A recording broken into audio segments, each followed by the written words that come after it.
ഓം ശ്രീനാരായണ പരമഗുരവേ നമഃ. സുപ്രഭാതം.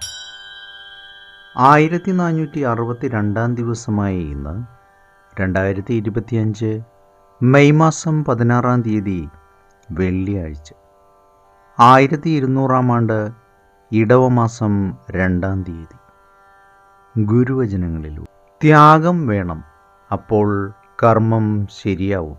ധൈര്യം ഉണ്ടാവും, മരിക്കുവാൻ കൂടി ഭയമുണ്ടാവുകയില്ല. ത്യാഗികൾക്ക് മരണത്തെ ഒരു ഭയവുമില്ല. അവരാണ് ശരിയായ മനുഷ്യർ. ശ്രീനാരായണ ഗുരുദേവൻ. ശ്രീ നടരാജ ഗുരു എഴുതിയ ഗുരുവരുൾ എന്ന പുസ്തകത്തിൽ ഭൂതകാലത്തിൽ നിന്നും ഭവിഷ്യത്തിലേക്ക് എന്ന് വിവരിക്കുന്നതിൻ്റെ 8ാം ഭാഗമാണ് ഇന്ന് അവതരിപ്പിക്കുന്നത്. ശ്രമസാധ്യമായ ഈ കൃത്യത്തിൻ്റെ നിർവഹണത്തിനായി ഗുരു ആദ്യമേ തന്നെ തനിക്കാവശ്യമായ പരിശിക്ഷണങ്ങളെല്ലാം നൽകിയിരുന്നു.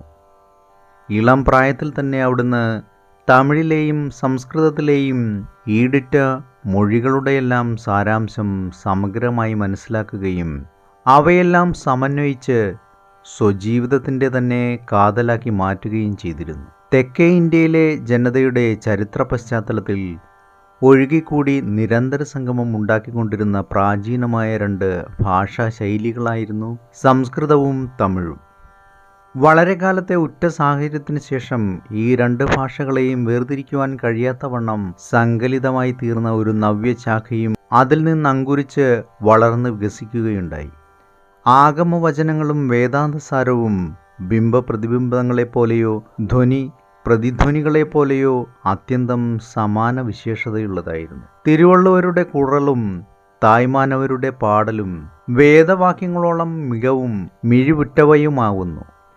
ദീർഘകാലമായി തുടർന്നു പോന്ന സംസ്കരണത്താൽ ഈ 2 ശാഖകളിലും ഉള്ളതായി തോന്നിക്കുന്ന വ്യത്യാസങ്ങളെല്ലാം ഇല്ലാതാവുകയും 2 സംസ്കാരങ്ങളും പൊതുവായ ഒരു മൂല്യത്തെ തന്നെ പ്രകാശിപ്പിക്കുന്നവയായി തീരുകയും ചെയ്തു.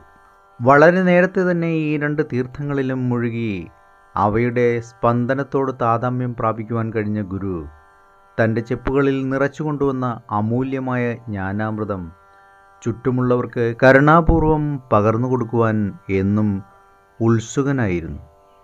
ധീരമായി മുമ്പോട്ട് പോയി വിജയവൈജയന്തി കൈവരിക്കുവാൻ യുവാക്കന്മാർക്ക് ഇത് ഒന്നാന്തരം പ്രചോദനമായി തീർന്നു. ഇങ്ങനെയാണ് അവിടുന്ന് യഥാർത്ഥത്തിൽ ഗുരുവായി തീർന്നത്. ഏവർക്കും നന്മ നിറഞ്ഞ ഒരു സുദിനമായിരിക്കട്ടെ എന്ന് ആശംസിച്ചുകൊണ്ട് നിർത്തുന്നു. നന്ദി, നമസ്കാരം. ഗുരുധർമ്മം ജയിക്കട്ടെ. ശബ്ദം നൽകിയത് സുജീഷ് മഹേശ്വരി.